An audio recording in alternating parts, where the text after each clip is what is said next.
If that does it. Have a look. Right, is this working?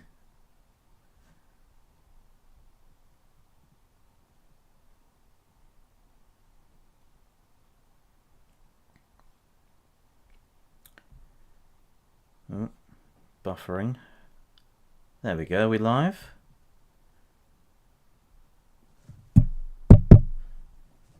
Is it doing it?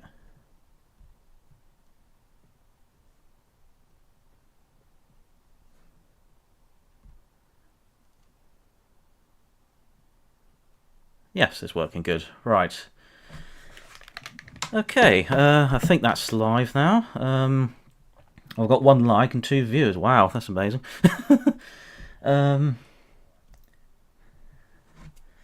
So, hello everyone. I thought I'd try streaming for once. This is going to be an absolute disaster because I have no idea what I'm doing. Give me a moment. I better actually go and notify people. Let me see. Oh, how is everyone doing today? There's 2 people here, so... Oh. YouTube not receiving enough video to maintain smooth streaming. Oh dear.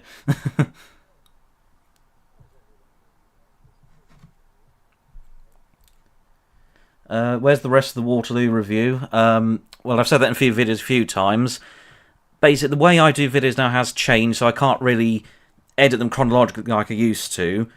Plus, I had some trouble with copyright last year as well. It's kind of disheartened me with keep going with it, but I'm going to hopefully at some point try and redo it to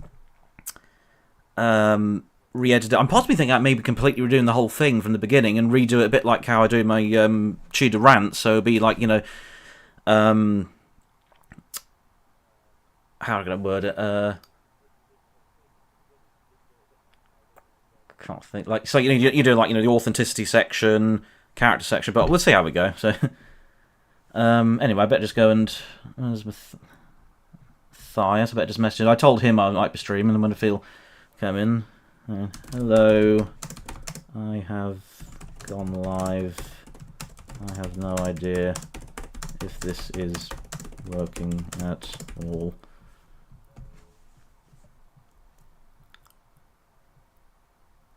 That's good. Yeah, sorry.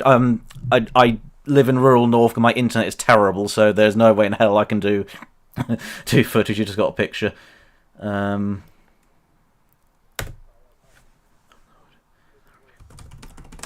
People in the chat. Sorry about the typing if that's picking up on the thing. So it seems to be working. Right. But yeah, basically the reason I'm doing this is my sister and her family have gone off to Legoland for a couple of days. Where they've got a lot of pets, so I'm house sitting, and you know I'm all alone, and I thought I could try the streaming thing. That can't be.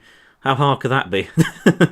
How is your Titanic '96 miniseries review going so far? Not well at all, I'm afraid. Basically, the main videos I'm focused on is. I hope everyone can hear me all right. I'm sort of. I don't know how far away I am from the mic. Tudor Rant 5, I really want to get that finished, but I keep... It's a bit of a slog just to get through, as you can imagine. Then, what else have we got? Well, then also the other bane in my existence is Napoleon. I've got the intro completely done. I've completely recorded the... What section was it? Was it the authenticity section or the... No, it's the drama section. I'm going to record the authenticity section tomorrow. Once that's all done, there'll be about an hour's worth altogether, and I've still got another hour's worth to write, basically. So that's going to be terrible. I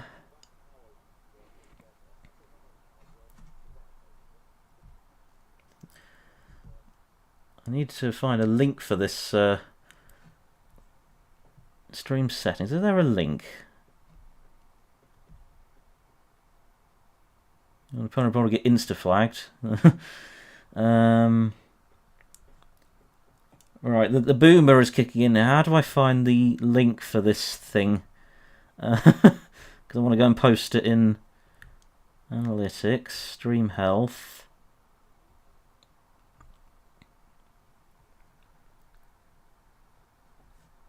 I don't know.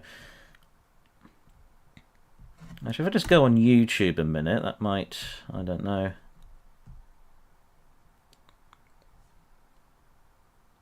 I've got 17 concurrent viewers, that's alright. So for something I've just done on the fly, basically. So, don't know if anyone... How do I sound? Am I coming through alright to everyone? If anyone's there?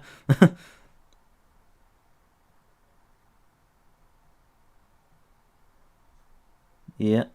Yep, that's good. Thank you.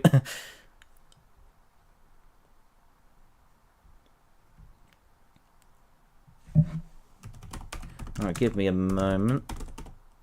YouTube. Let's see if I can get the link here. I'm gonna... No, I don't want the painting of him, thank you. That's it. There we go. Again, I have no idea what I'm going to talk about. This is just kind of a general... That's good, excellent, excellent. Because I'm just going to be sitting here generally just, I don't know, talking. Where are you from? Norfolk in the United Kingdom. Which is, if you know Norfolk, most famous person is Admiral Nelson, and no one else. There's a point where you literally put them on the sign of every part of the border, so... there we go, hang on. Got the link. Seems to be working. Lovely. I got 17 people and 9 views. That's excellent for... What is this? Right. What historical battle would you have wanted Sergei Bondarchuk to make a movie about? I don't know. I mean, he did Borodino and Waterloo, so I think that's... Maybe Leipzig might have been interesting to see. I mean, you can literally just do a whole movie about the Battle of Leipzig. Unless you're Ridley Scott, then you just don't mention it. Let's see. Right, anyway, let's go on the Facebook page. I'll post it there.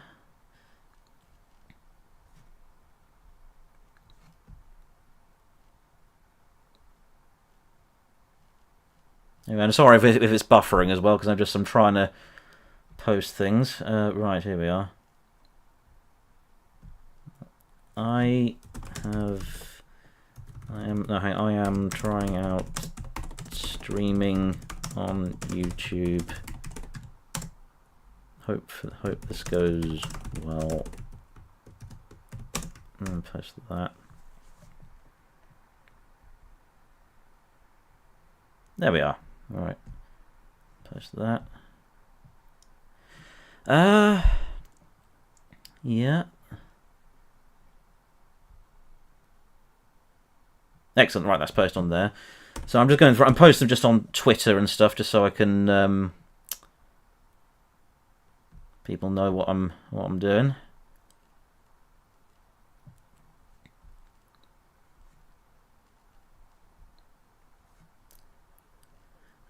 Oh yeah, I might also be recording the Firebrand video tomorrow. I'll have to have a think, because I think people, I don't know if they've seen the community post done that a few weeks ago. I can't find much to really write for the script about it, so I think I'll just do an unscripted video, but with, like, you know, what I had for the script as a guide. So, but we'll see how we go with that. If what my rough views on it now is, there's some worrying things I've heard from, because it was shown at the Cannes Film Festival, and there's a few worrying parts. It looks good, you know, the costumes are really good, and some of the casting looks pretty good. Apart from, I'm just a bit worried about, oh god, he's playing Henry VIII, isn't it? Jude Law is playing Henry, and he looks a bit weird in some scenes, but I don't know, we'll see. Right, I am... Here we are.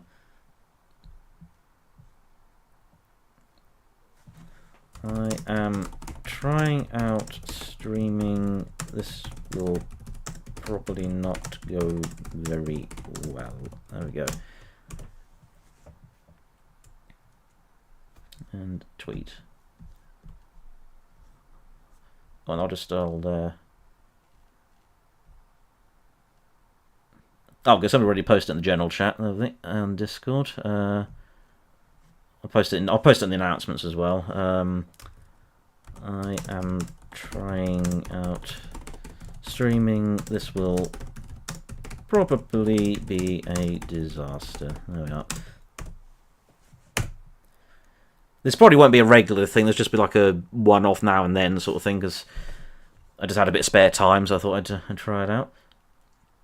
Yes, Jude. I think it's Jude Law, isn't it? I mean, Firebrand. I'm sure it's Jude Law as Henry in that, isn't it?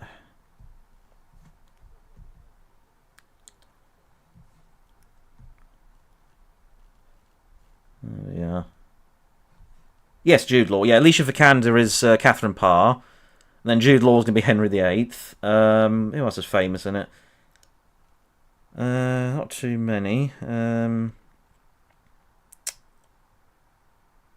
don't recognise most of the rest of the cast, but like I've gone for it a little bit in some of the, I think in some of the upcoming Tudor drama videos. There we are. Excellent. Right, I'll just come off of that a second. Yeah, can't think much else to let's say the second. I mean, if anyone got any questions, now's the time. I'm here.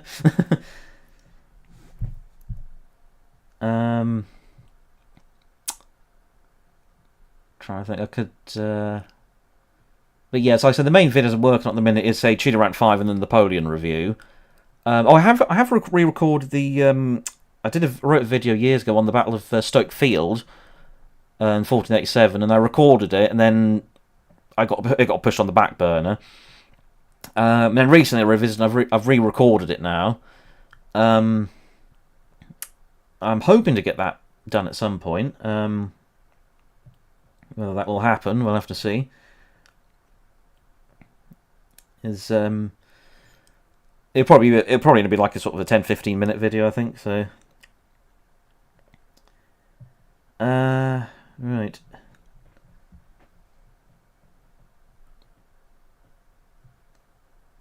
And also, if you hear any whirring, that's just the laptop, I'm afraid.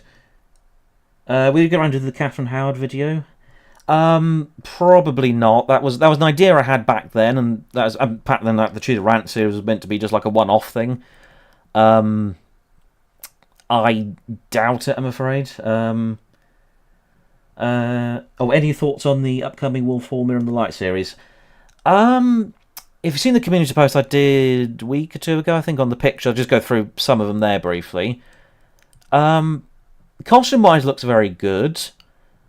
Obviously, that, however, has not been the main discourse with it. I've noticed online. It's mainly the they haven't quite Anne Boleyn'd it yet with the casting, but some of the other roles they have. So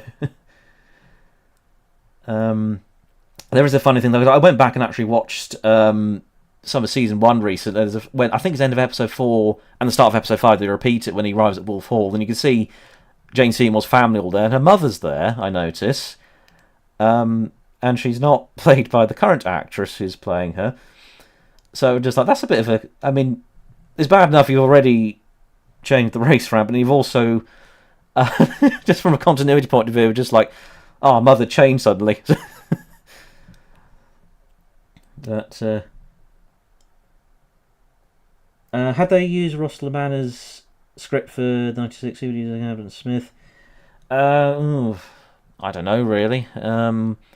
Not George C. Scott, because he was a good actor. Just he's not good for Captain Smith. I don't know why they got an American who just didn't try. I found some interesting newspaper articles about that a while ago. There was an interview with him talking about that. I'm actually have to make sure I include when I eventually get around to Titanic Rant 2. Wasn't Napoleon? If you mean the Napoleon film, no. Terrible. I did a meme video at the time it came out. That pretty much sums up my main view on it. And then, as I say, I'm working on the review of it, which will probably be like an hour and a half to 2 hours long at the way it's going. So, yeah, which is not very good. Sorry, I'm just having a drink a minute. Because one of the things, I don't think we're ever going to get the extended edition. Because obviously, as you know, the theatrical, I think, is about 2 hours, 2 and 3/4 hours, I think. And is promising a 4-hour extended edition, but I don't see that happening because he's currently doing Gladiator 2 for whatever goddamn reason that's happening. That's a bit like doing a Titanic 2 at this point. Colonel Gentleman, morning, mate. Many thanks. But yeah, he's busy doing Gladiator 2. He's getting on a bit. I don't want to say, but I don't think I'll have the time. And also, I think that was more just he wanted to do one. Whether Apple will actually do it, that remains to be seen. If they do, it might be years from now, possibly. But I personally doubt it'll happen. But hey, 30 viewers, not too bad for a first live stream. It feels really weird doing it this way because, as you can tell, I'm a bit nervous when I talk because I sort of stutter a bit. And I cut all that out when I'm recording, but here I am just sort of ambling live, trying to think of things to say. Did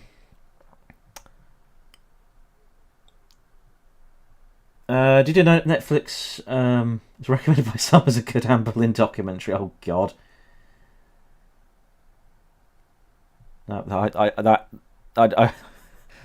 That shocks me. That must have been paid a lot of money to say that. Well, it wouldn't have to be some of the historians who are in that documentary, would it? I think that's a funny thing. Actually, the other day, my mum was watching something, and she was like, "Oh, son, what is this series here any good?" And it was Blood, Sex, and Royalty. It's like, "Oh no, mum, you do not want to watch that, and it's really bad." And it's like, "All right," and she watched, but it's like, "No, I agree, son, that's terrible." Titanic 2, the iceberg fights back. Yeah, that could be. Oh no, they did a parody of that at the time, didn't they? It was like Jack gets frozen in the iceberg, and he's Titanic 2. Jack's back. Somehow Commodus returned. Yeah, I've actually got that in the in the intro of the Napoleon review. I talk about apparently how we got funded to do Napoleon was he agreed to do a Gladiator 2. Because they were desperate for Gladiator 2, I suppose. And then the funny thing is, I was actually I've got a big DVD collection. I was ripping some of them to my hard drive here. And on the documentary section, because I've got like the extended edition of Gladiator, and there's a little thing there talking about doing a Gladiator 2, but that was back in like 2000 and the early 2000s, 20 years ago. Some of the cast are dead now. So, would you ever consider doing any video dedicated to comparing and ranking portrayals of a particular historical person? Probably not. I'd have to think about it really in the future, but would I do it for anyone? I don't know.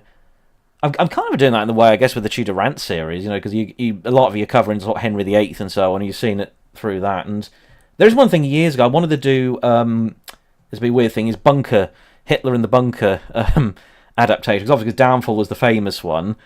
But there are so many, particularly in the 70s. To the point I was actually starting to do. This is way back in like 2018. I was recording a review of the 1973 or 4 one with. Oh, was it Frank Finlay? I think. I can't remember who was in it now. Yeah. Google. Sorry, apologies for the typing. Yeah, the death of Adolf Hitler in 1973. Generally, that was one of the worst historical dramas I think I've ever seen in my entire life. However, I have seen a lot more since then that might beat it, but good God, that was horrendous. And I do remember I had a line in the script, something like, I'm having to defend Adolf Hitler from ITV, and I feel really bad about that. Because it was just so... Like, what were they doing? I don't think I can even say what's in it. Some of it is disgusting in a way of how they portray it. But yeah, that might have been a possibility in the future. But yeah. Just give me a second. Sorry, I'm just browsing something. But obviously, Alistair Sherwood. I suppose that's when you. Her videos are quite good when she goes through different portrayals. I think because she's doing Titanic. I think she's got the last part of that come out soon. I think she said today, but I have to see. All I want to know is any difficult, necessarily accurate. Well, like I say, obviously you've got to go back to the 70s, really, with... well, I mean, even the Six Wives series, I say episodes 4 and 5 are a bit iffy. Some point I do hope to come back and do like quick reviews of them someday, because again, very similar reason why I haven't completed the Waterloo review. It's copyright, you know. Back when I started, I just do everything chronological, and I have a lot of clips and not much of me talking. A lot easier for editing, but the problem is it's terrible for copyright. So, and the way I actually was doing it, I started doing that. I've been meaning to do it actually. Go back to the quick reviews of Elizabeth R. Finish that series. I'm hoping at some point to go back and do that. I did also have an idea of doing, like I do the Tudor Rant series, doing a praise of, like kind of like an alternate version where I just go through something. So I could do like, you know, one episode on, say, the Six Wives series, another one on Shadow of the Tower, which is a really good one. But yeah, that might be an idea for the future. Just the problem as well is now there's a lot more of me editing. They take a lot longer than what they used to in the videos. So, oh yeah, that is the problem with Downfall memes. That they are hilarious, but they did they did somewhat ruin that film. But it is a really good film. In fact, I got the extended edition. Well, I think I had to look around for because it doesn't come with English subtitles, which is annoying. So I had to look around for, like, you know, like a fan sort of sub one. But it's a lot of really good. They really should have been in the proper film, but they cut. Particularly with the Hitler Youth boys, Peter Kranz, I think they call him in the movie. He's fictional, but he's sort of a conglomerate of different characters. There's so many scenes with him they got cut from the main version. Actually, I think they're on YouTube. Actually, just Google them, like Downfall extended scenes. What's your opinion on Spielberg making a Kubrick-style Napoleon series? He's not going to do it. That's another 10 years ago. He said he was going to be doing this, and then nothing happened. And then Ridley Scott announced he's doing Napoleon, and then suddenly, he was like, "Oh yeah, I'm still doing it. It's coming any minute," you know. I don't think he is. I think that's just just trying to show he's doing something. It's not a simple. Also, making the Napoleon series is not a simple matter. Thank you, Christine, for the super chat. $5 is that? Yep. So glad you're doing a live stream. Thanks. Oh yeah, that's another thing. Well, I do have channel memberships enabled now. I think I've got 3 members. There's not much. It's mainly just a way of, like, if you want to support the channel a little bit, it's just like a couple of quid a month. I'm not doing proper tiers at the moment. If I start to do more stuff, maybe I will. But yeah. Sorry, just give me a second. I'm still coming through all right. Obviously, I imagine I'm probably buffering a lot, but I'm trying to because rural Norfolk is not known for its fantastic internet, I'm afraid, and my sister's house is even worse, even though she lives just down the road from me. So, any good dramas that cover Montrose during the Civil War? No, I think is the answer. I don't think there's a single one on him I can think of. In fact, there's barely any on the Civil Wars at all, which I think I meant to write at the start of the first Tudor Rant. So basically, you got obviously Cromwell, if we're including movies in this. Film Cromwell, To Kill a King, with Rupert Everett. That had some. Looked very good. Had some weird moments. What I remember in that. What else is there? Oh yeah, there's the BBC series. Was it BBC or ITV? I think it's BBC. God, what's the name of it? 4 seasons. Around 4 in the 80s. By the Sword Divided. That's it. That's quite a good one. That's actually. I think it's got my second favourite portrayal of Charles I in that. I forget the name of the actor at the top of the head who plays it, but he does a really good job, and it gets a lot of historical things. But although sadly there's not really many battles because they couldn't have any budget, so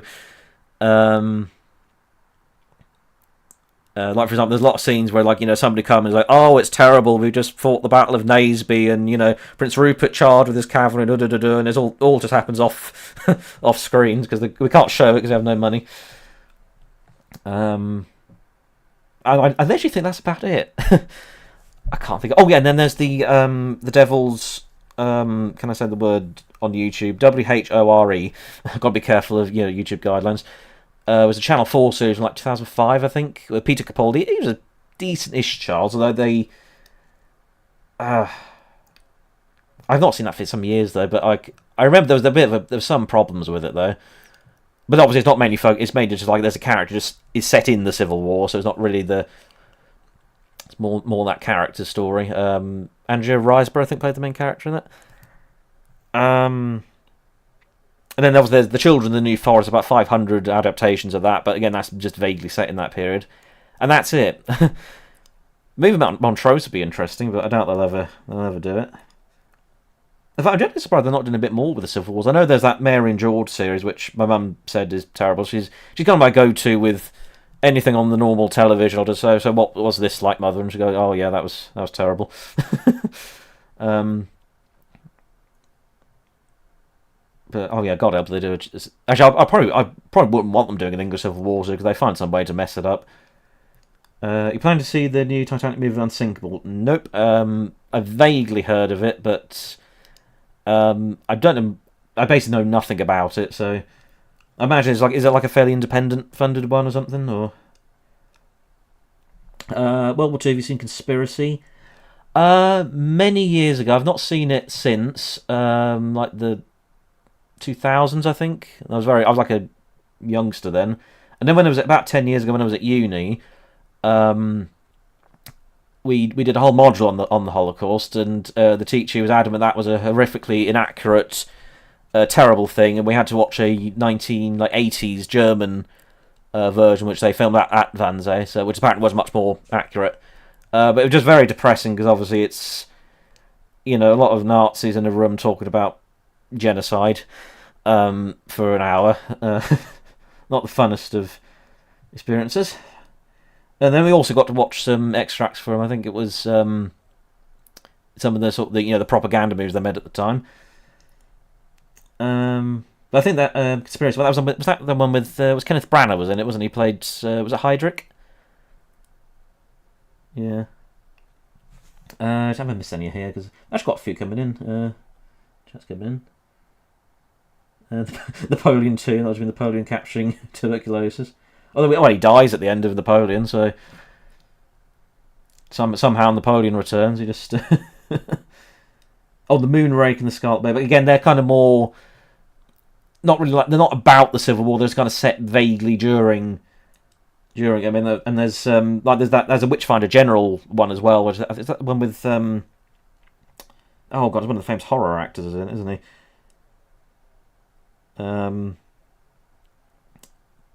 But yeah, other than that, but then you compare it to something, just compare that to Henry VIII. I mean, just in the past 20 years, you've had, the Ray Winston Henry VIII. You've had two adaptations of The Other Boleyn Girl. We've had the Tudors series. You've had all the Philippa Gregory stuff. We've got this movie coming out next month, I think, or the month after on Firebrand. So yeah, Vincent Price. That's it. Sorry, my brain went blank for a minute there.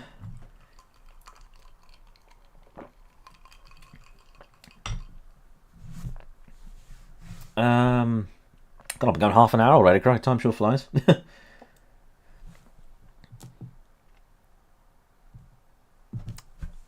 But yeah, I just fear what they would do with an English Civil War movie, though. Cromwell, you got to remember, that was very stylized. Particularly the Battle of Naseby was just, what was it? 3,000 parliamentarians against 7,000 royalists. When historically it was 13,500 parliamentarians against about 8 to 10,000 royalists. Just like, how the hell did you get that wrong? Did you review The Shadow of the Tower? Not yet. Again, I'm hoping someday I might do a like a praise-off series and I cover it then, or I might do quick reviews like Elizabeth R.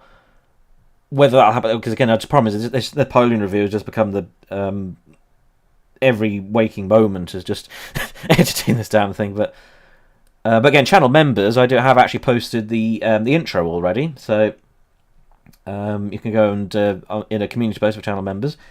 But I'm hoping once I've got the other section edited, I'll post that just as a preview for people to see the end section.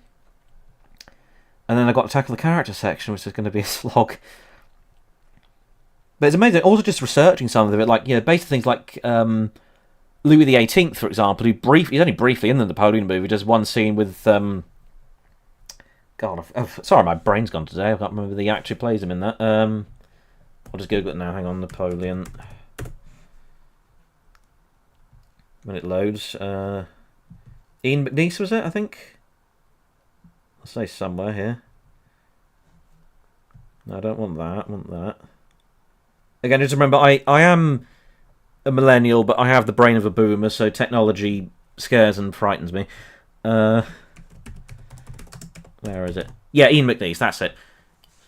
In the movie, the only scene is when Napoleon returns from Elba, and some messenger sort of walks in. Literally, the whole scene is just him eating food and just going, "Oh, you may speak," like that. And then you read historically what happened. There was an account of a colonel, I think, of the one of the guard regiments who was present in the room. And he told him basically, like, the messenger walked in aside, and Napoleon has escaped from Elba, and he said he looked at it and he looked down because he couldn't speak for some minutes, and then eventually turned to like one of his ministers, said, fetch the Minister of War. There's a very serious situation. He said, what was he said? Something like, "Oh yeah, do you know what this means to this minister? It means that the revolution has returned," or something like that. And then that messenger leaves him to go and get the Minister of War. And then one of his other sort of noblemen, hangers-on, just says, "Oh, don't worry, sire, it's nothing, he's only got 1,000 men." And he says, "Oh, my dear fellow, you are a good friend, but you're not very wise. The Napoleon is very dangerous." And it's like, why the hell do we not have that in Napoleon? Where the hell was that? Instead we just got, just a cartoonish scene. Sorry, just this damn film. By the Sword Divided, not really. No, By the Sword Divided is it's not really Fall of Eagles. Fall of Eagles is specifically based on historical characters. By the Sword Divided is more like, think like North and South. Like you got fictional families set in the historical events. They run into historical people quite a bit. Like Prince Rupert's quite prominent in By the Sword Divided, and he speaks with a German accent. That's about the only time I ever have seen him do so. So. Joaquin Phoenix walks toward the guard like an old man. Yeah. Oh, I mean, again, just watch the meme video I did. I just compare. Here's the scene with Rod Steiger doing it in Waterloo. Soldiers. If you wish to kill your emperor, here I am. The music builds, and then they go, "Long live the emperor," and they all rush forward, and the music is. You can even hear it in the soundtrack. It's playing sort of extracts of like La Victoire et nous, and so on. It really builds it up, and then you get it in in the poem, just like, "Soldiers, do you recognize me? I miss you. Please let me come home." Just like they're just like, well, if I was some soldier in 1815 and like Napoleon walked to me and it was actually like, "I miss you all. I want to come home," and just like, what the hell? Like, this is the guy I followed for 20 years. What the hell? Yeah, damn your boats. Yeah, and then Gladiator 2. What the hell? It just, how is it going to happen? Is it just going to be the Emperor's back? That'd be. I mean, I think, again, in that video I saw on the DVD section, there was a joke the same, maybe just like after he gets carried out of the arena, he just hops up like, "Oh yeah, I think everyone bought it," and then he's actually alive. Yeah. Yeah. Funny soldiers, how many times I've teach you this lesson, old man? Oh, God. There was another thing that annoyed me. There was an interview with the actor who played Marshal. This is just going to be me ranting about Napoleon, isn't it, for the next hour? Anyway, off we go. There was an actor, Hollingworth, I think his name is. I think I've got the list up here. I'll just Google it. Nay. Come on. Yeah, John Hollingworth. He was actually a fan of the historical Marshal Ney. He knows a bit about him. And he got cast in the role and was like, "Oh, wow, this would be cool, It's only a bit part, but I can do something." And then he was in the makeup chair, according to this this interview he did. And then Ridley Scott, they got him in the costume and everything. He's like, "Right, here he is," and Ridley Scott walks in. Oh, no, he's in the chair ready to be made up, beg pardon. And they've got like a sort of concept what he's going to be looking like. And And I think, oh yeah, and he showed him a picture of the historical Marshall Ney on his phone and something. Oh yeah, this is what Marshall Ney looked like, redhead. And Ridley Scott grabbed a pen and drew a moustache, and I was like, there we go, that's what it'll look like. And then that's why he has a moustache in Napoleon. Yeah. Can he actually play DeVoe? Which one was DeVoe? I don't know who any of them were. The only marshals I remember, like, Ney is in the end of the movie. Junot is mentioned by name once, I think, in Toulon. And then there's a few hangers on the background. I guess I can Google it. Oh yeah, Kirkor, that's it. Yeah. Yes, I think he was all right. He's in Russia, isn't he? Briefly, I can't remember because it's just in that scene that that very colourful scene in the the bluey grey scene or the dark scene where you can't see anything that's happening. Yeah, that's just it's so annoying with a lot of modern things. Is basically just they can get the costuming so perfect, and then it's just that everything else is just wrong. They just don't care. It's just because you got this senile old man just running around, with his pens going, yeah, moustache and Marshall Ney, woohoo! That's totally, that's fine. Did he have a moustache? No, I don't know. Yeah, just a rush from event to event. And again, even if they do the extended edition, it's still just. He said in the thing, it's just going to be more. Alec Guinness is here. Oh yeah, God, yeah, that's the other one I was possibly thinking of covering. But that's way more accurate than the Frank Finlay one. That one is fucking terrible. Sorry, I shouldn't have sworn. Review of SOS Titanic might do. In fact, I actually just bought the Blu-ray quite recently. I need to watch the extended edition. I've got it ready to watch some point. I think Alyssa Sherwood has done a review of it. Check her one out in the meantime, if not. I remember watching the TV version. It was a bit. There was definitely bits where you can clear they cut it down a bit to size, but it was. And some of the casting, obviously, it was very cheaply done. Like they filmed a lot of it on the Queen Mary, and I think was it the Waldorf Hotel, which didn't look very much like the Titanic, but yeah. We did a full video full of Eagles. I want to. I was hoping to do one for the because I think it's the anniversary this year, but again, just events have conspired. That's why I did the meme. The meme video. Hungry for reviews. Yeah, I don't blame you. It's just the problem is it's just editing. I think is the worst part's a bit of doing YouTube. Editing is slow and sluggish, and then it's just trying to get it down for copy. Get the copyright, get it perfect so I don't get it hit. And even then, you can do it. I mean, the Waterloo review got a copyright claim. Like 4 years after I uploaded it or something, and they thought it was a police show from the 70s. Called like SWAT team or like SWAT or something. I was just like, what the hell? Just like, how did you think Napoleon giving a speech to the Imperial Guard was the same as some police officers in the 70s like running down criminals and stuff? Yeah, ChatGPT for video editing, or just clones. Get a clone just to do the. I mean, like Homer in that one episode where he that's about just a bunch of clones doing all the work for him.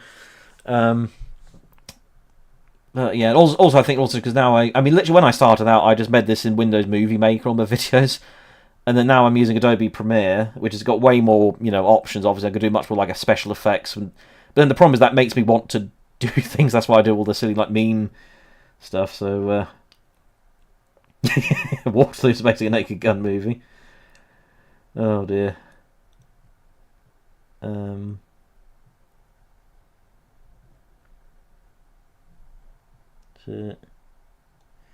But yeah, again, I've talked a bit about the Waterloo review earlier in the stream. But long story short, as I say, it's copyright and the way YouTube sort of does things. I'd have to completely redo it from scratch.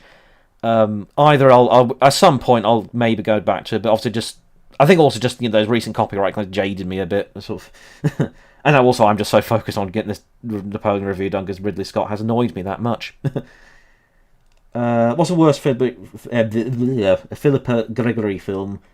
2003 or 2008 of the Berlin Girl?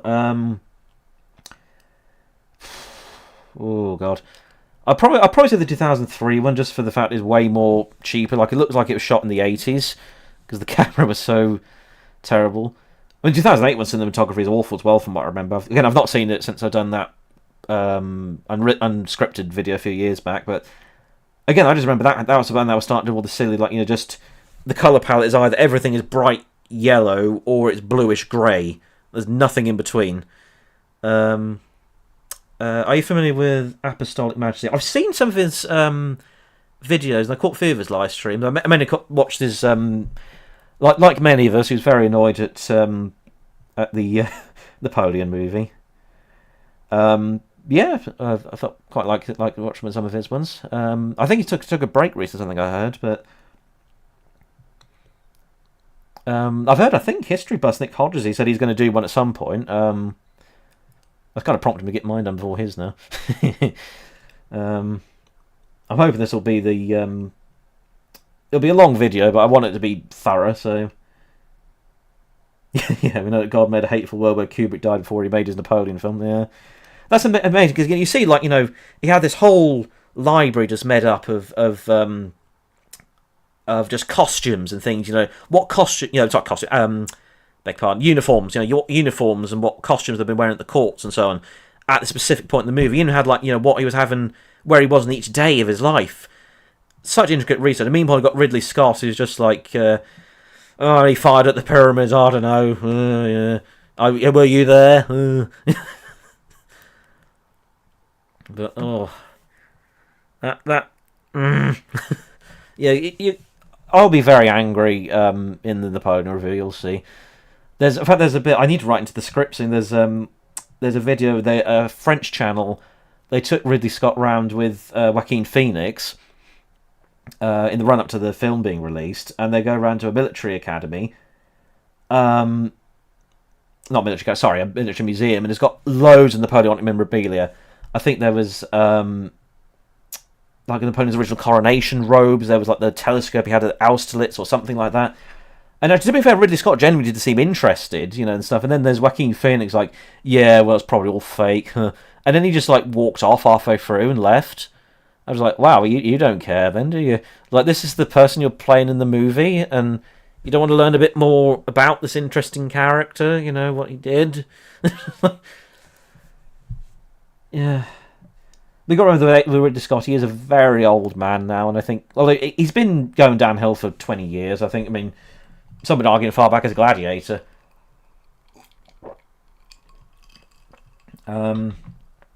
We see, with Kingdom of Heaven as well, with some... Kingdom of Heaven visually is a very nice looking movie. But yeah, there's just some of it is just a bit... very anti the Crusaders, obviously, a bit too much. I mean, there were some, obviously, bad things that happened, but it's a bit... plus, I think, wasn't it because that was after... 9/11 as well, wasn't there something he was very conscious about in that time frame, upsetting people or something, but something about that, but anyway. Not anything like the Phantom shit, but yeah. Oh god, yeah, that was amazing. When I was just doing the research, they came across this Blueberry where they were filming the Waterloo scenes, and I just think, okay, whenever they're filming, try and find the local news. You always get the local gossip. And lo and behold, there's this Facebook page where they just post, it's just the village news, and yeah, it was great because it's just like then there's just this one person say, yeah, this person, rented out my room and he shit everywhere and then he left, and you got to be careful of Ridley Scott's movies because you might get this random people come in and do that to your house. But oh god. It's amazing about how much stuff got cut though. Like I say, they shot a load of stuff for Marengo, and that funny thing I've noticed actually, I was editing the other day. It's in that they could put some clips of it in the. It's in the trailer, and then it's also in they repurpose it for the Borodino scenes. In the scene, you can see a load of Austrian troops on the left of the screen, and then the French cavalry riding in from the right of the screen. I'm gonna have to double check this again, but I'm pretty sure they flipped it because I noticed everyone's left-handed. All of a sudden, I'm just like, why did you flip it? It's like if he couldn't you have shot it the other way if he wanted the cavalry charging in from the right side of the screen, but they're so weird. Like they repurposed the Marengo stuff where he's in his Republican era uniform. But oh god, and then it's in the Russian campaign. Nicely alive and well, for the moment, but obviously, Ridley Scott's Napoleon movie might do me.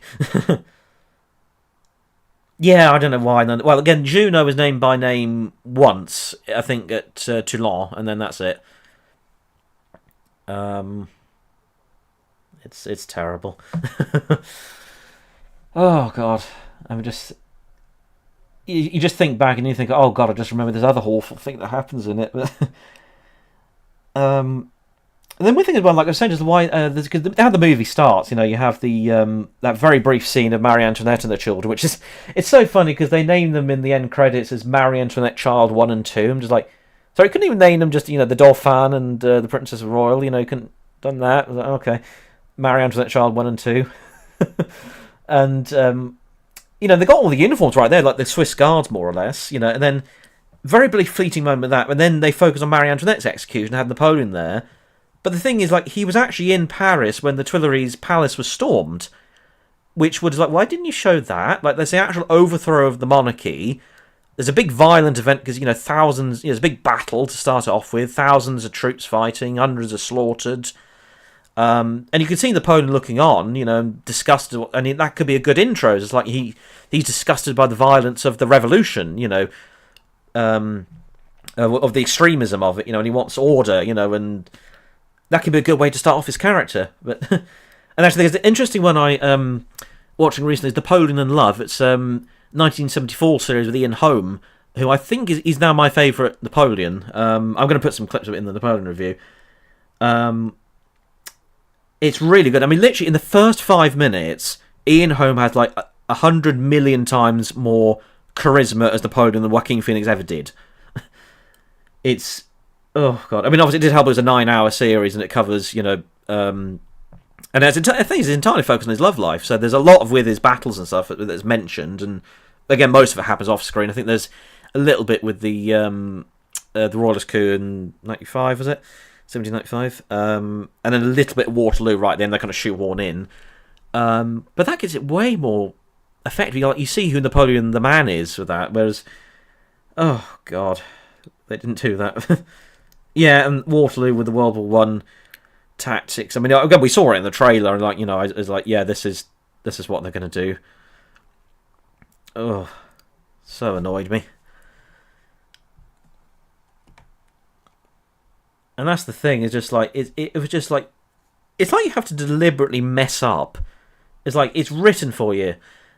You can just do it, but you don't. You're just like, I will now deliberately destroy this. I could just have the troops, march in the formation. It don't take much effort to do that, but instead I'm going to have them do World War One things. Build all these trenches and these things which weren't there, which take effort to do and cost money. Just like, why did you do that? Ugh.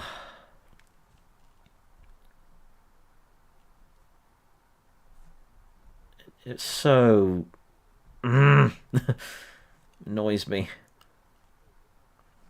Oh, guys, there's been a few videos I see with because there were 3 historical advisors in inverted commas. More like just they're on hand just in case. Change the subject. Well, make a suggestion if you want, but I'm fired up now. I'm ranting about Napoleon. What was I going to say now? I forgot. Oh yeah, they did some interviews with. Oh god, it was, I think. Was it Critical Drinker? I think, yeah, he did one with one of the advisors, and he sounded like he was, he was about to fight everyone who dared disagree with it.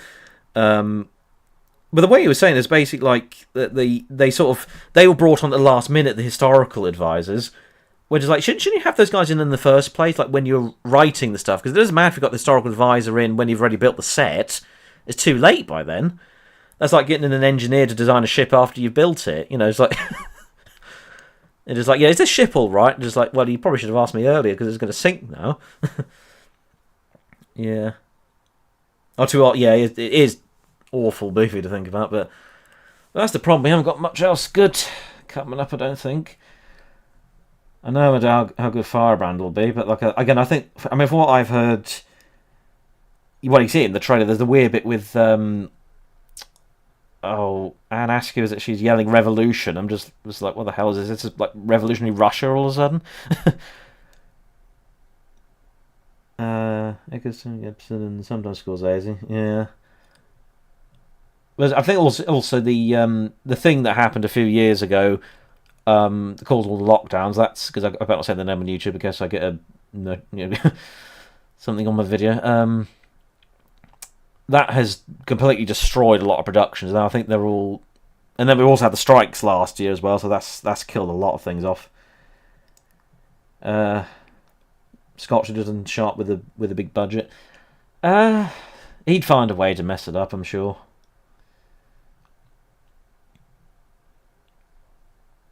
Any plan to do Oliver Stone's Alexander?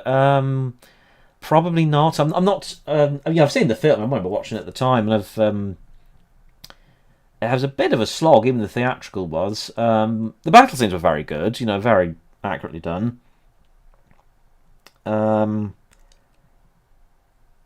I think just some of the casting was a bit off in that as well, and I can't try to remember. I've not seen it for some years. Scott needs to. Yeah, he needs to. He needs to go. Needs to go to an old people's home. Oh dear. But yeah, we haven't got much else coming up really. Like I say, obviously, I kind of talking about like the Tudor stuff, like Becoming Elizabeth. Obviously, a lot wrong with season 1, but I kind of missed that they didn't do season 2 because we've at least got Lady Jane Grey and stuff, which they don't never really adapt her very much. Like, not counting like the Prince and the Pauper adaptation, which are basically fictitious. But you get with Lady Jane Grey, there was a silent movie in the 1920s, which has been lost. There was the Tudor Rose or 9 Days of Queen, depending on the name, in 1936. Then there's the Helena Bonham Cartman in 1986. And then we've got a bit Becoming Elizabeth, but she's not in it very much. And then we were going to have the 9 Days in season 2, and then it all got cancelled. So there we go. Whether my hope is maybe the BBC might do something, but then again, probably not. Although it depends how Wolf Hall does, I suppose. But yeah, I will probably cover Wolf Hall season 2. I'll when the trailer comes, I'll try and do a scripted video, depending what's in there. I don't know what to say. Will I do? I'll probably do a quick review. I imagine a bit like I did with Becoming Elizabeth. But we'll see. Because I think it's finished filming now, isn't it? Really recently. That's why all they released them pictures.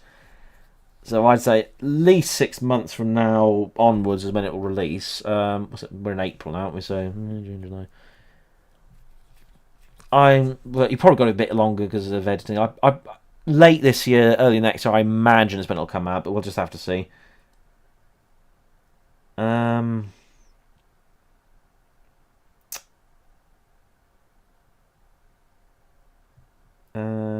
You ever going to discuss the 90s War Island? Probably not.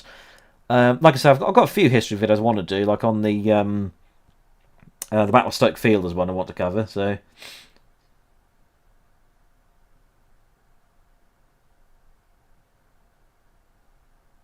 Oh, Liz Truss visited Cromwell's house. Oh God. I shouldn't talk politics, but there's a funny thing because my uncle lives in Downham Market, which is in her constituency. She is loathed by all the people there now. Apparently, she visited his roads like some months ago, and he wasn't there at the time. But apparently, they all just booed. So that's why she's never there. She's up here at the QEH. They're trying to rebuild the hospital, which is literally collapsing. I'm not joking. Like when a few years ago, when my late father was in there, I was. I went there and they were literally holding up the roofs with wooden beams and things, like it was the age of sail. Why always Tudor dramas? Why does this period capture the hearts and minds of the media's best slanderers? I don't know. I think one of the things obviously with the Tudors is you got a lot of queens, so a lot of the 6 wives of Henry VIII, and then you have the first female monarchs. So I think it interests a lot of so you get a lot of the female audience that way. It's why I think a lot of them have sort of pushed it, particularly in recent years, that sort of period, compared to something like the Civil Wars, which is a lot of fighting. But you'd have thought with Game of Thrones, like that being successful, like the English Civil War would have been on the cards, but maybe not. So that's one thing. And also, it is a very important era, just with the break with Rome. The Royal Navy is effectively founded by Henry VIII. England starts to sort of become much more of by the end, it become much more of a power. So, Yeah, something. It'd be good to have something with the George that isn't, Pride and Prejudice or soppy, romance. Um, Particularly something Napoleonic would be nice. That isn't Ridley Scott. I'll be getting in an hour now, crikey. I've just been rambling on. Did you watch the 2023 documentary, The Princeton? No, I think I heard a bit of it. Was that some of when it was new evidence? I imagine a lot of it probably wasn't new evidence. It was just repurposed stuff, or very very reading into things.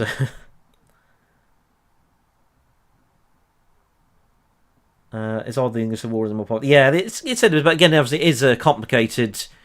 I guess it's just people think, oh, it's boring politics, is it? So you don't want to cover it.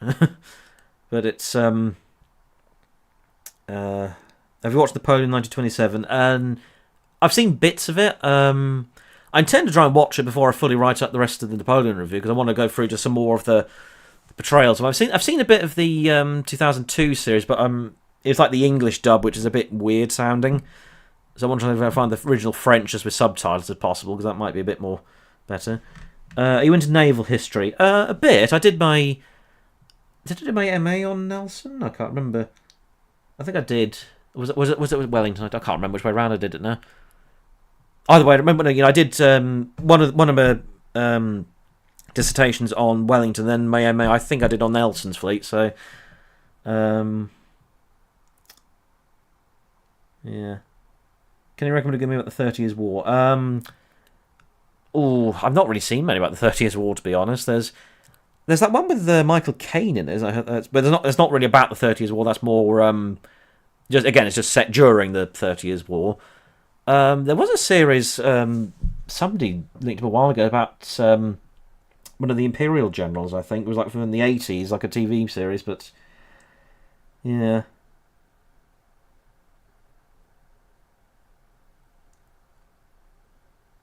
Yeah, well, I don't think Cromwell was perfect, really, but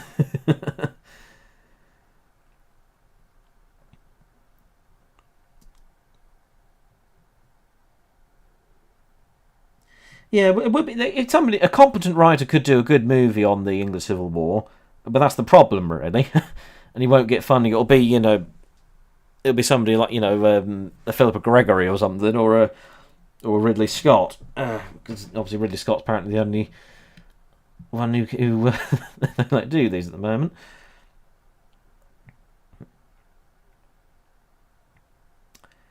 Wallenstein, that's the one. Yep, thanks. I couldn't really think of the name off the top of my head. But it was a TV production. So, oh yes, that's the one that's with that's the one with Aragorn's actor. What's his name? Viggo Mortensen. Yeah, that's got some good battle scenes in it. But I've only ever seen the battle. I've not seen the movie, so I can't really comment on that. Yes, yeah, that's what they do. A lot, denim in the English Civil War. That'd be a thing. But like instead of doing like pike and shot battles, they'd just be running around, just fighting one another. Then you wouldn't know why the battles are going the way they are.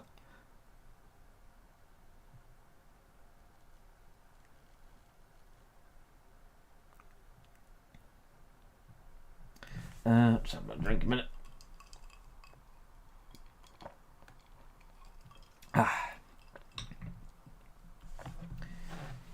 To cover the 1953 film. I don't think there's much to cover. There's not really much about the Titanic in that, to be honest. That's more just a story about a guy trying to, with his family, trying to get his family back. From what I remember, with the 53 one. And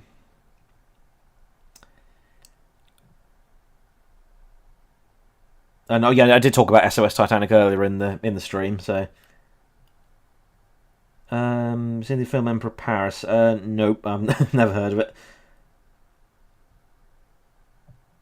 Yeah, like I said, Wallenstein, that series. Seen some clips of that. Have I missed any other comments?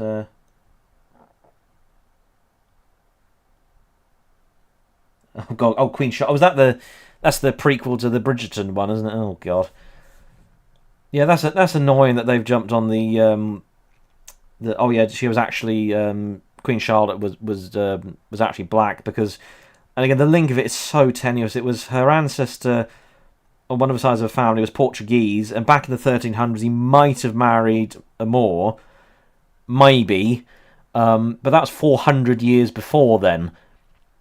I mean, to put that in perspective, like, you know, my ancestors were Huguenots, and they fled from France in the 1680s. I mean, like if I turned up in Paris, you know, with a beret on, and oh, mes amis, I am French, hello. That's what it's like with the St. Queen Charlotte's black.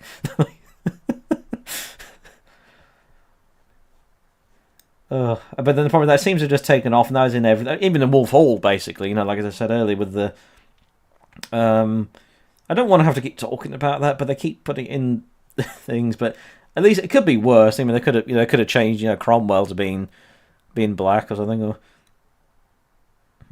But it's funny though, with that Anne Boleyn series, like that caused so much controversy at the time, and then no one watched it. Like no one basically reviewed apart from a few, you know, sort of Tudor YouTubers, basically. And then it faded off, you know. And then just occasionally gets brought up now and go, oh yeah, that was a thing, wasn't it? They did that.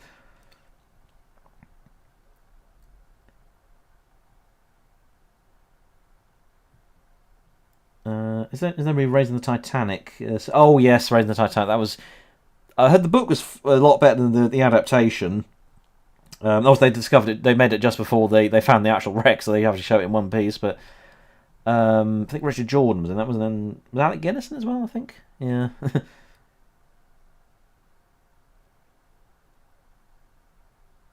Yeah, there's like a very vague connection. It was an article. It wasn't even an academic paper. It was an article a guy wrote in the late 90s with this Queen Charlotte thing.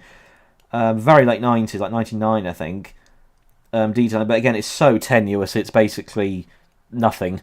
And you compare it to something like, say, you know, in Henry VIII's court, you had John Blank, the trumpeter, who was black. We got an image of him. We didn't have a letter that he wrote. I think where he's complaining about a lack of pay, if I'm not mistaken. So there's like you could do something there with that, but they just don't. They're just like, what if Queen Charlotte was black? That would be cool. I'm currently doing a film of the Siege of Magdeburg in the 30 Years' War. Well, I can't really say for the 30 Years' War. Like with the English Civil War stuff, like particularly my early videos, Caliver Books is a really good.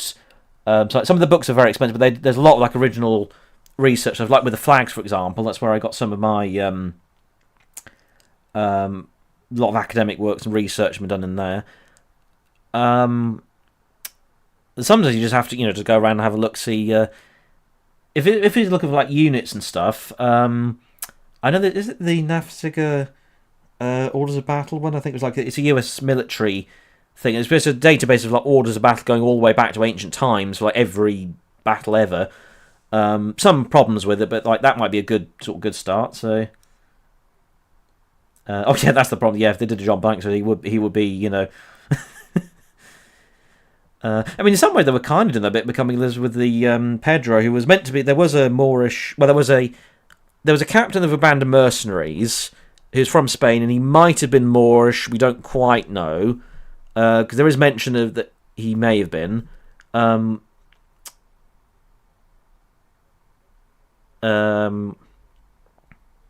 trying to think what else was.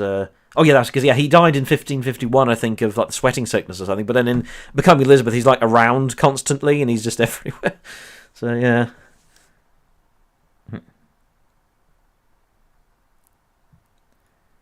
We'd like to send it on the Mary Rose. It's been like a TV series. Could you do much on that really? I don't know. That'd be interesting to see, I guess. But again, you need somebody competent to write it, and I don't think they will. But the thing with like John Blank, they could just do like an upstairs, downstairs, or Downton Abbey type thing, where you could have some of the stuff with the king and so on, and then also just see what some of the servants are up to. That could be an interesting sort of contrast, but they probably won't do that. Any Wars of the Roses shows around the Aquitaine. There's not really many on the Wars of the Roses. A lot of the Shakespearean stuff tends to be what you get. I can't really think of many, to be honest. There's and Plantagenet. There's what was that one? This is obviously not the Wars of the Roses. This is back in the Plantagenets, the sort of one of the 1970s. What was it? Was it the Bloody Crown or something? What was it called? No, it wasn't that. Not the Hollow Crown. Was it? No. What was the one called? It was late 70s. It was a series about like Richard the Lionheart and I can't find. Hang on. Brian Cox was in it, wasn't he? You know, the actor Brian Cox. Let me have a look. I'll go on his film resume. That might tell me what's it called. What's it called? Have they got it here? List of Brian Cox performances. Right, I'm gonna go to the 70s. Give me a few minutes. I'll just. Oh, he was a Trotsky in the Kazakh Army. Didn't know that. Television.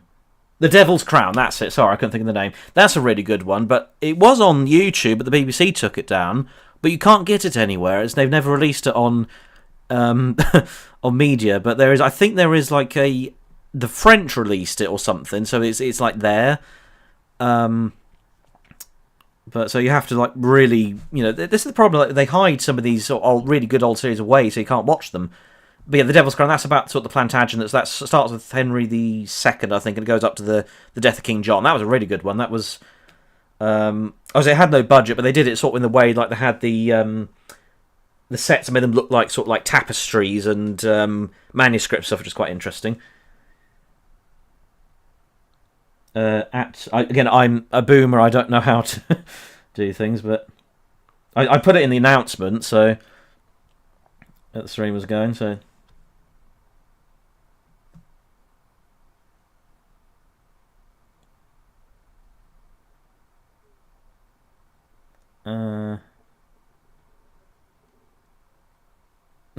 Yeah, they assassinate George Washington. I do. Yeah, it's radical, but it needs to happen. I think. Somebody get that time machine so we can stop Netflix from existing. Can I just? No, I can't scroll up this damn thing.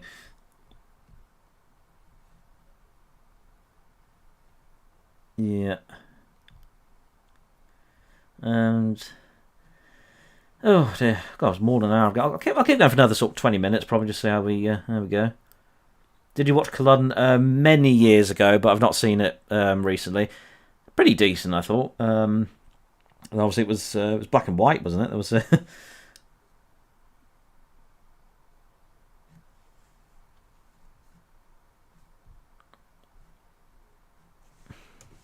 Give me a minute.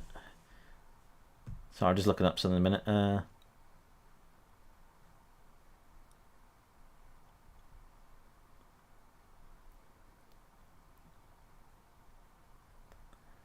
Yeah, I'm just looking at that Devil's Crown series, 1978.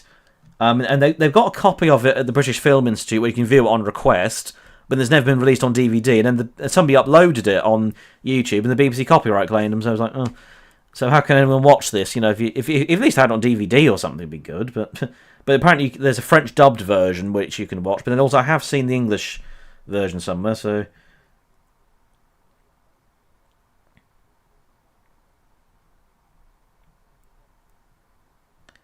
Plans to watch Night to Remember?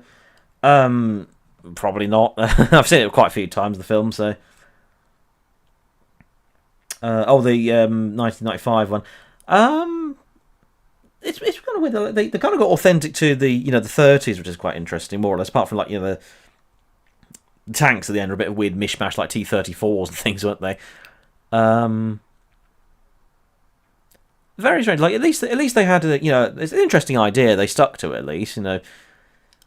Better than something like the Leonardo DiCaprio when they did with the Romeo and Juliet, where they're I had to watch some of that when I was doing GCSE English, and it was just like draw your long swords, and there's the gun has got long sword, and I was like oh that's very clever, setting it in like gangs in Chicago or something. Yeah.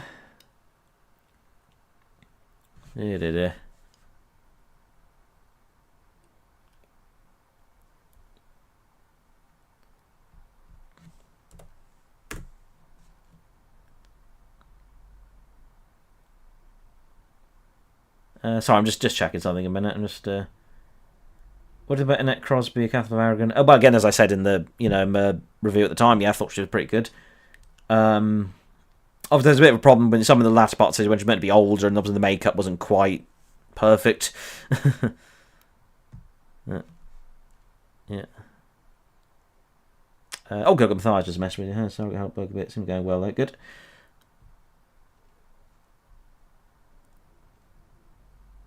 Oh yeah, there's just another thing as well. Remember, I do have a Discord as well. If you want to join that, there's the links in the channel. You'll find it. Oh, YouTube, they keep messing because they it used to be you could have like the channel banner. It was linked directly there. Now it's like you have to click on.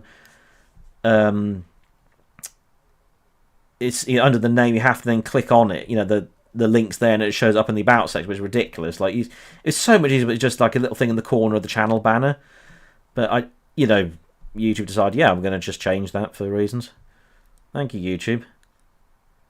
Have you seen the Nazi Titanic? Oh, clips of it. I saw a documentary about it. No. I mean, I know of it, so that probably. I mean, but definitely really calling that a Titanic film, I suppose, the way it's changed.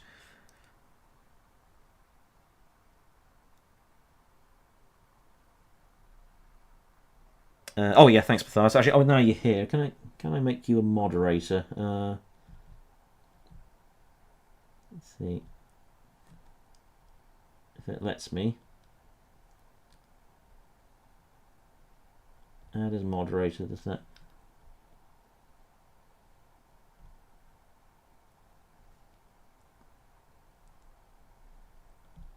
That work?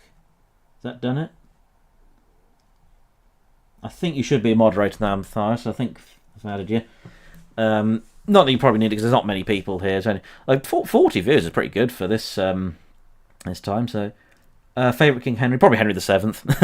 He's such because I studied, when I was doing my A levels all them years ago. We did a whole module on him, and it's just like wow, it's amazing how much of a good king he was. And then he just got completely forgotten between Richard III and Henry VIII. So.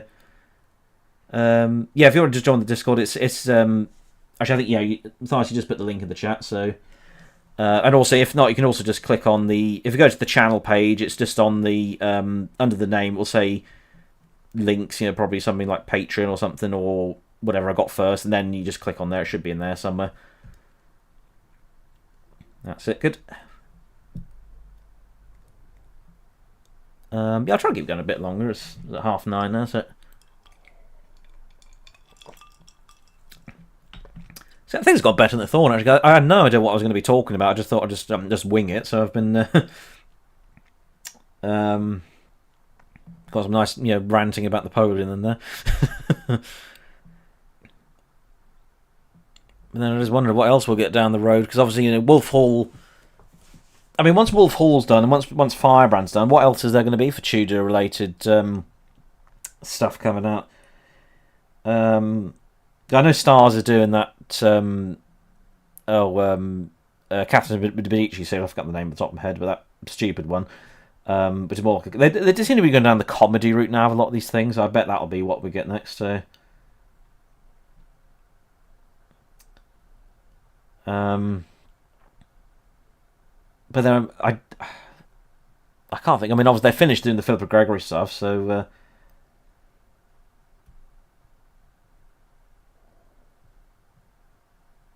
Which performance in the Henry VIII series mirrored the 1971? Most inaccurate probably would be Anne of Cleves one, I'd say. Mainly because they just didn't have enough material for an hour and a half, so they made it into a bit of a comedy, really. Most accurate, probably the Jane Seymour one. I think that's probably my favourite one. I think of the series. So.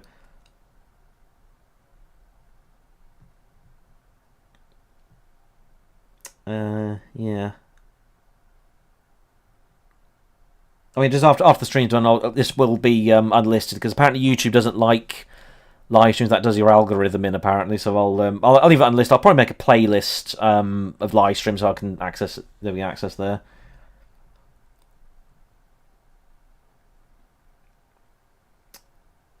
I've seen the Robot Chicken sketch. One parody in Robin Hood. I can't remember it, to be honest. Funny because King's Lynn is my hometown. Whatever is popular at the time, my town does the opposite of. So, for example, King John sort of quite hated a lot of people. My town loves King John. We actually built a statue of King John a few years ago, mainly because he was on his way through Lynn just before he died. Actually, granted as a charter, I believe, and then he managed to lose his treasure in the wash nearby, so that put us on the map a bit. So we love King John over here. When Lady Jane Grey, during the 9 days, we were one of the few places that actually backed her. And in fact, I think there's some reports even after she'd gone, there were some of them were still backing her. During the Civil War, again, I did a video on this years ago. The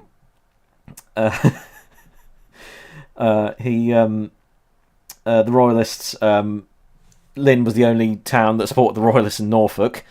Was put under siege for a while. So yeah, whatever's popular in the rest of the country, Lynn just kind of does the opposite, really.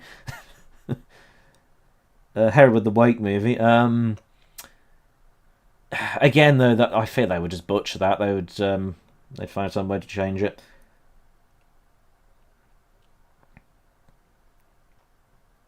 The Pact, the most inaccurate. Probably, it's probably worse. I'm sure if you dig around. Oh, dear. I mean, the thing is, like, visually, like, some of the stuff looks good. They even get, like, the cannonballs right, which is interesting. Like, even Ridley Scott, he got that kind of... Oh, God, okay, sorry, I keep mentioning bloody Napoleon, don't I? Oh. Yeah. Yeah, Never Wish for Another to be terrible. Yep. Well, that is just the problem. I'm sorry to be so depressing, but just like there is no hope. It's over.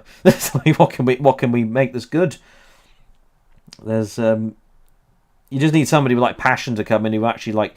It's interesting because when I was the Shadow of the Tower series, when I got it on DVD years ago, there's a booklet with it about the making of it, and there's an interview with the lead writer who just talk about how passionate she was about it. How she wanted to do these people, do them justice. And you just don't see that at all nowadays. It's like a virtue to like almost be like, haha, yeah, I hate this series. Yeah, I hate the character. Ooh, ain't that edgy?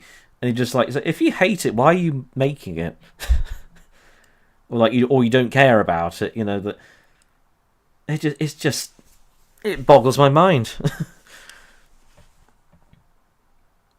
Joaquin Phoenix, for example, when they're talking about when he went around that museum, he just sort of walked off halfway through, just didn't care.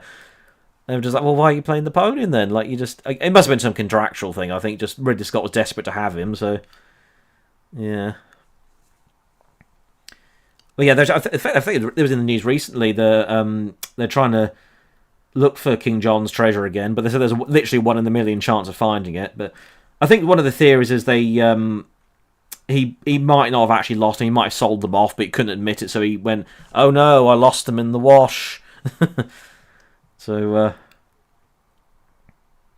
Master of Command and changing it to a surprise. Oh yeah, because again, that's probably because obviously, literally every movie production you have to have American money, and obviously they can't have.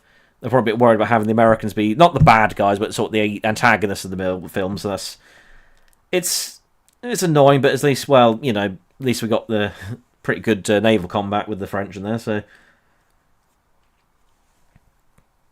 But again, the Henry VIII series, Ray Winston nearly suffered from that because they wanted to have £5 million back in 2003, which I think would be like sort of 7 or 8 million, maybe more today, just for inflation. They just needed 5 million, and ITV would only give them £1 million. And so they went to the Americans, and they were like, "All right, we'll do it, but you have to double the actors with American actors." And we want Sarah Michelle Gellar, who's Buffy the Vampire Slayer, because she was popular at the time. We want her to play Anne Boleyn. Unfortunately, they turned that down, but he still ended up with Ray Winston as Henry VIII and stuff like that. Ugh.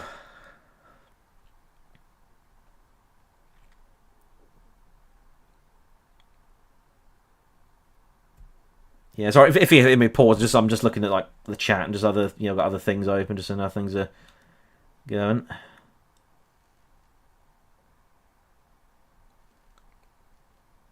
Yeah, it's not doing too bad. How things are going. Yeah, as I say, Sarah Michelle Gellar as Anne Boleyn. That'd be again opposite Ray Winston. Remember, that's the thing. I can't get over Ray Winston as Henry VIII. That's just the. I kind of regret actually making the video when I did, because then later on I went and got the DVD, and there's a bunch of features on there that are just hilarious where they're interviewing the cast.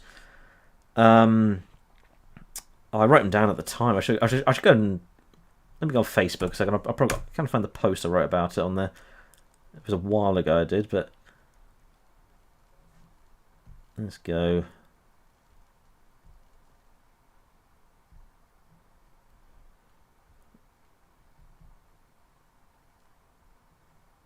Oh, can I find it? Give me 5 minutes. I'll try and find it. Might be. Was it last year I posted it? Oh god, that's the. I need to stop posting because I can't find things. But yeah, basically, the gist of it is just like they didn't know anything about the character. Particularly, like Sean Bean was saying, like, oh yeah, Robert Ask was a soldier and stuff. It's like, well, he wasn't. He was a lawyer. But obviously he was just hired to play a role. So. Oh yeah, because Ray Winston dressed up as Henry V. I bet that's just something they had in the costume department at the time. Like there was an old it's probably Kenneth Branagh's when you find out from when he did Henry V. So just like stick this on, Ray. There you go. That'll do.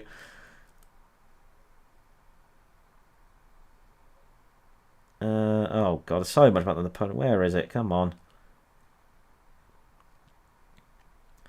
Oh, if I can't find it, I'll just never mind. Elizabeth, Ridley Scott again, that again. No. I need to stop post this. I post way too much on the Facebook thing. No. Oh, I give up. But yeah, if you do, I got it very cheap, the DVD for that series. It was only like £2 or something. Oh dear. Yeah, Ray Winston had the place in the. Oh yeah, I forgot. God, he was in Kingdom of the Crystal Skull, wasn't he?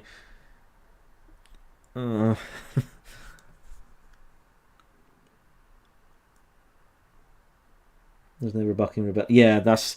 I was because, like, as I pointed out in the reviews, like Charles Dance, like, why was he playing the Duke of Buckingham? Like, he looks way more like the Duke of Norfolk, and he's more the age of the Duke of Norfolk. Why wasn't he playing Norfolk? He'd been way better as. And obviously now we know that because this was before Game of Thrones, but later on he'd play in Game of Thrones as a scheming nobleman.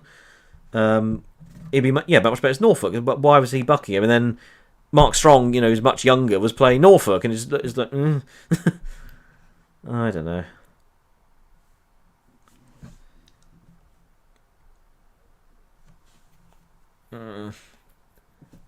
Just make it about that series hurts me. I can't believe it's been more than 20 years since that series came out, but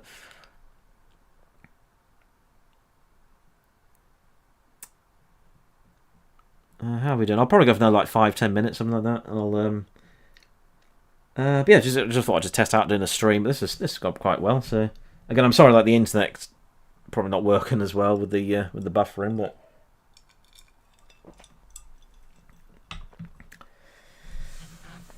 and again, any more questions? Now's the time to ask them. So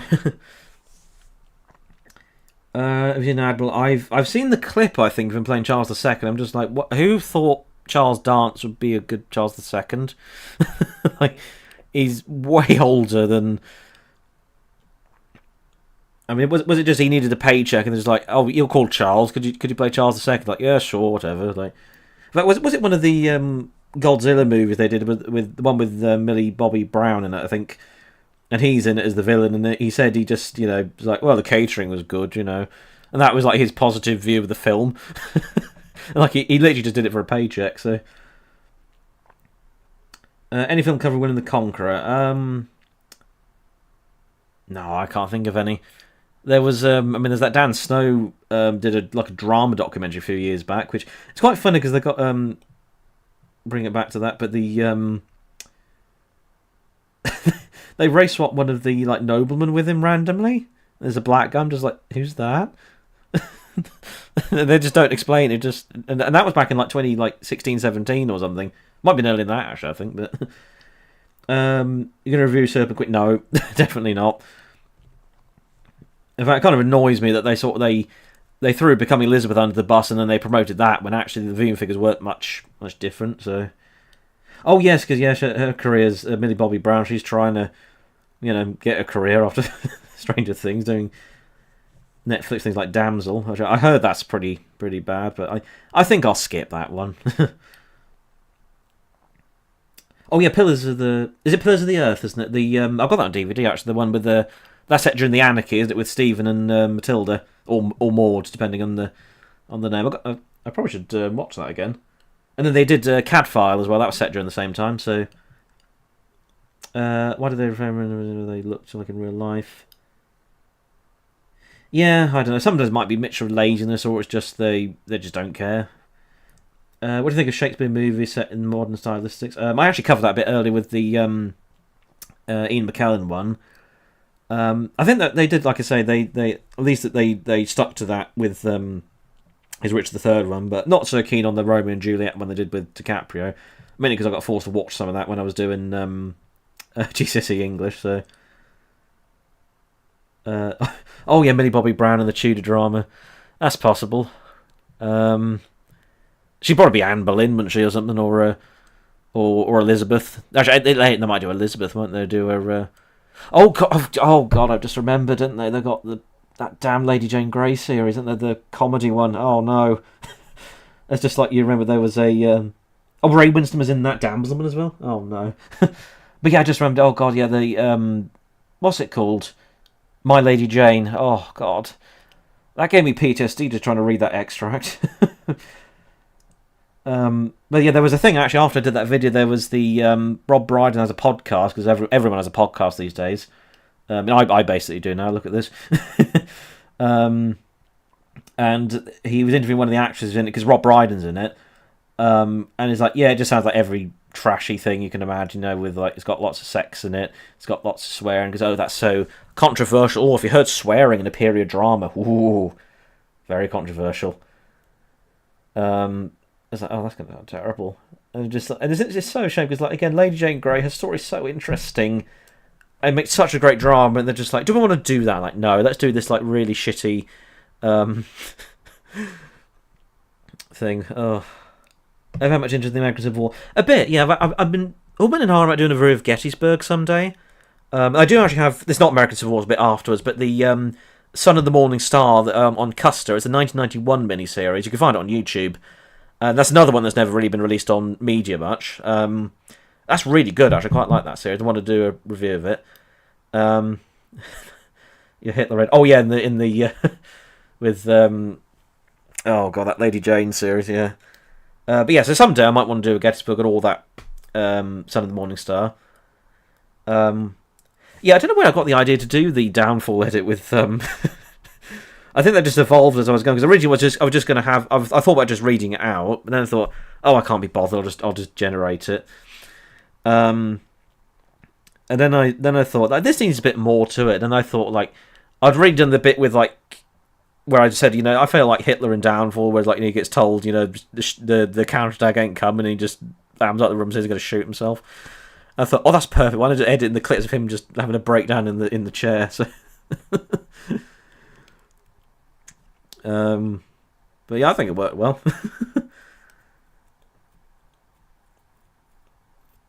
Oh dear. Yeah. Oh, Gods and Generals. Oh yeah. It's got some good battles, but good God, that film is a slog.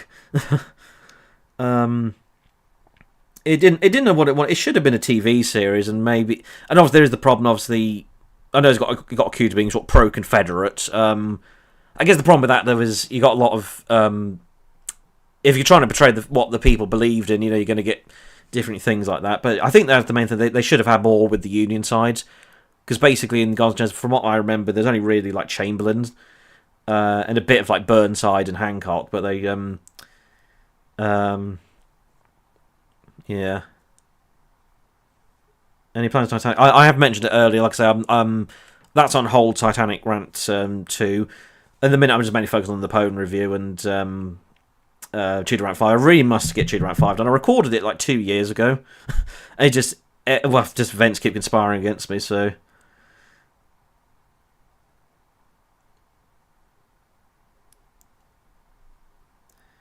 yeah, it's a oh god, and then there's an extended edition. I've never seen the extended edition. I've heard bits of it. Like there's stuff with like what's the film? I can't remember what I was saying now. I've lost my train of thought. Never mind. Frock flicks. Yes, I do actually. I've linked some of them in my video sometimes. So yeah, pretty good overall. There's occasionally times when they're a bit like I think they were trying to defend the Anne Boleyn series initially with the swapping of the cast, but then when it came out, the costume was like, oh yeah, these costumes are awful. That was so. Oh, I hated it. Because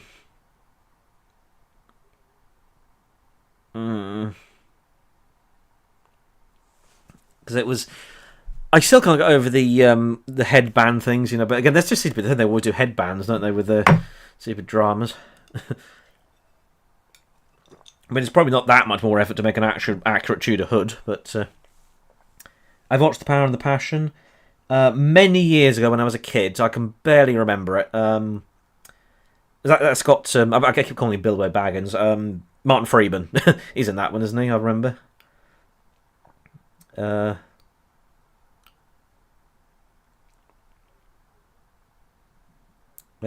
Frotflix, they initially defended the swapping aspect, but when they came, then they were like, actually, no, yeah, this is really bad. But the thing is, like as I said at the time, like nobody really reviewed the Anne Boleyn series. Again, I did a review of it. Alistair Sherwood did a review of it. I think a few other history YouTubers might have mentioned it.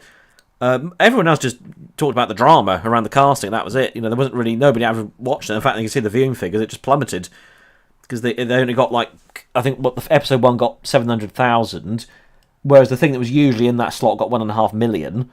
And then it kept dropping. It went down to 400,000 by the end. So, oh dear.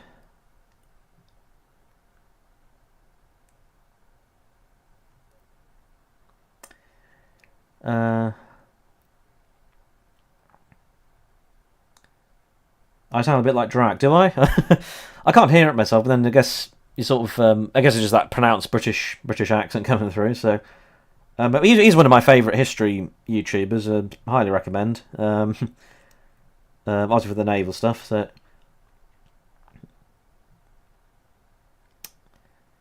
How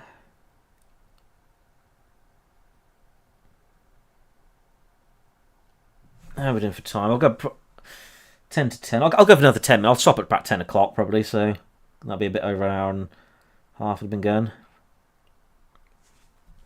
I should better check my email a second. I just did my sister's email because she emailed herself how she's doing at Legoland.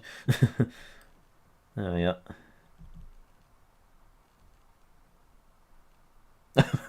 Oh, Lego building competition. Yeah, because as I mentioned, just this is a thank you. Sorry, Roach Recluse for £1. Yeah, so one reason why I'm doing this is my sister. She's off to Legoland with. How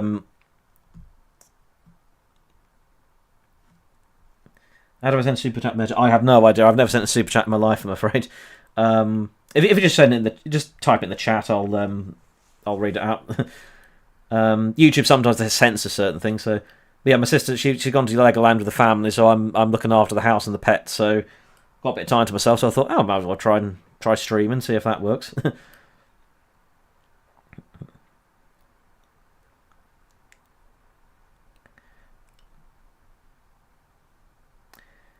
What was I going to say before that? I can't remember now.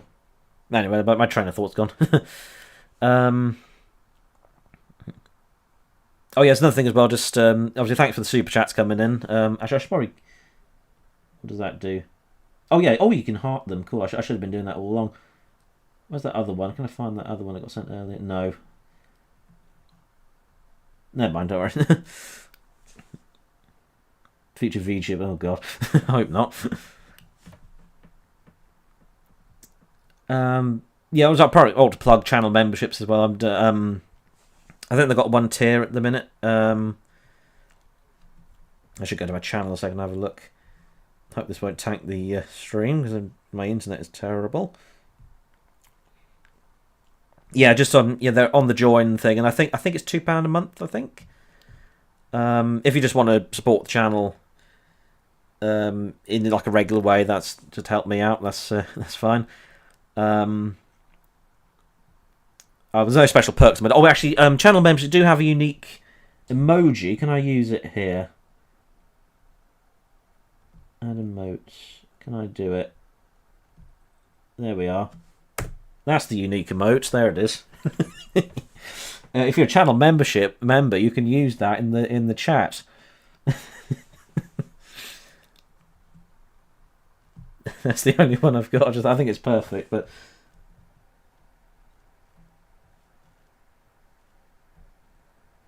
Yeah. I'm on strike in front of your house. Well, that's all right because I'm not there. I'm at my sister's.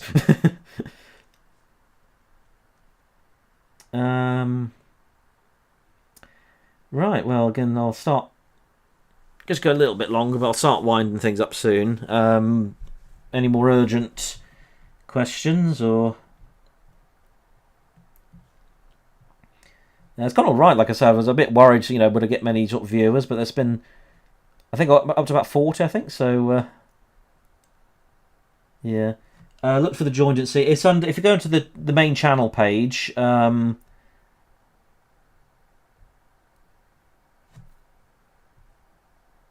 if you go, actually, let me just do. It should just be like, it just says joy and next to customize. Oh, actually, that's what I'm looking at my version, aren't I? There you go. That's it. Thank you. Yeah, the only perk you get is you get that emote and a little bit of thank. But yeah, you can use that in the chat now. It's a link to the join. If you just click join, and I think you can. Yeah, the YouTube layout's terrible. I don't know how it works half the time. I don't know if you can you get a link for that? I should have had that prepared, but yeah. Titanic Adventure out of time. I don't think I could ever really do gaming streams. I struggle just streaming like this, let alone doing a game. So review of Colon. Probably not. It's a decent film. I think I actually mentioned it earlier in the stream. Somebody brought it up from. I think it was 68 though. So, oh, that's a shame. Does YouTube not let you spam it? That's boo. Actually, if I start to get more channel members, I might try and see if I can make a few more emote suggestions. That'd be an idea. Have you watched Versailles? No, I haven't. Is that the Marie Antoinette one? Oh, there's another one. Thank you. Callett Rose for the membership. Where did you find the electric piano cover opening thing? I made that in Muse Score 2, which I think you have to pay for now. It was free when I did it, but I can't quite remember. I just there's an old not manuscript, sheet music of it. So I just made it in there and edited it a bit, and yeah, there you go. That's my theme tune. So, Murder She Wrote. No, I don't think so. I have sometimes wondered about doing like some non-historical ones. In fact, I do mention. There's a fun example I'm going to bring up in the Ridley Scott. I can say it now in the review. Is the Silver Chair, the BBC adaptation they did in the 90s. Just talk about like how they used to have passion for adapting things. Say with that series, that's in the non-historical section of the review. It's about the building the Palace of Versailles. Oh right, no, I've not seen it. Then I know there was a Marie Antoinette series, but not seen it. But yeah, but in the Poland review, so I've got the non-historical section. I mentioned that one as an example when they used to do things that were passionate about, compared to someone like Ridley Scott, who it's still phrase. Oh, that's good because there you go. Yeah, I don't think I'll be doing Columbo. What's the Jeremy Brett Sherlock Holmes series is really good because I've got the whole collection on DVD recently. So, well, not really. Sorry, I ripped it recently. I've had it for years, but I've just finally got it all sorted. But then look at the Poirot series, with David Suchet. That one costs a fortune.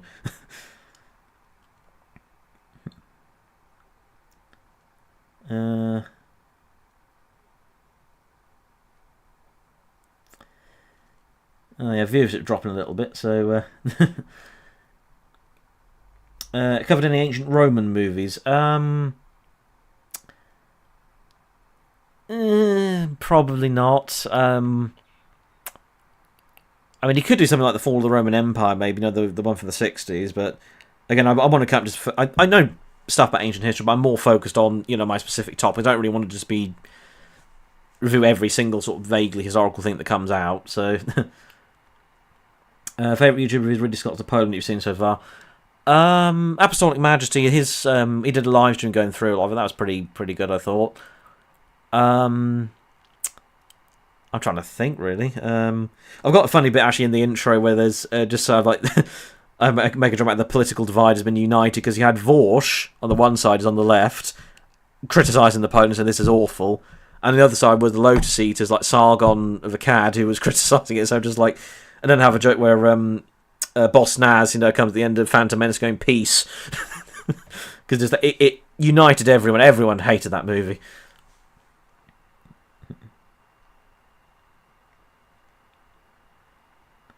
Yeah, sorry if you hear any whirring, because my laptop's whirring a bit now. So, all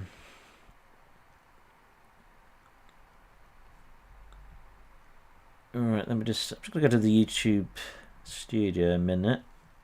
Oh, and also remember you can also join my Discord as well. For Thars, I wanted to just link that in the chat that people can follow it. So,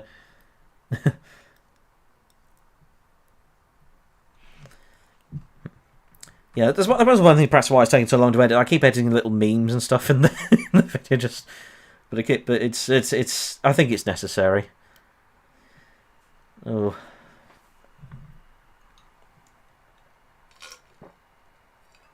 Ah, good.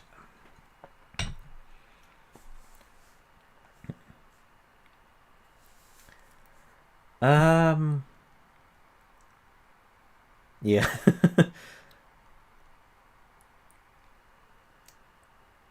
Yeah, Forge was sad when the opponent's horse was killed.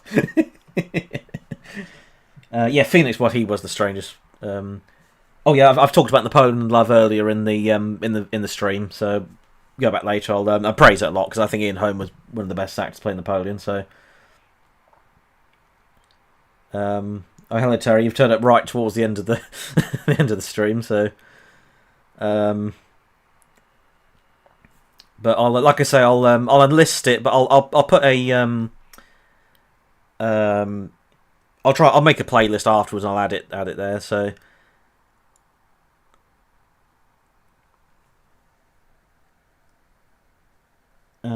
Just give me just a couple more minutes. I'll go then. Just. Oh dear. Yeah, that's fine. So, obviously, this was a very unplanned thing. I just I thought like, I've got a bit of time, so I could try and do some streaming. Try that out, see if that works. And obviously, because I don't post videos as much as I used to, so. And it might be a while before you see like the Napoleon review, but like I say, if you're a channel membership, there are some posts that are channel members only, and I have already posted one with the link to the intro you can watch in preview right now. And in a few weeks, I probably will do a post as well, linking that for everyone else in general. Once I've done the next section, so.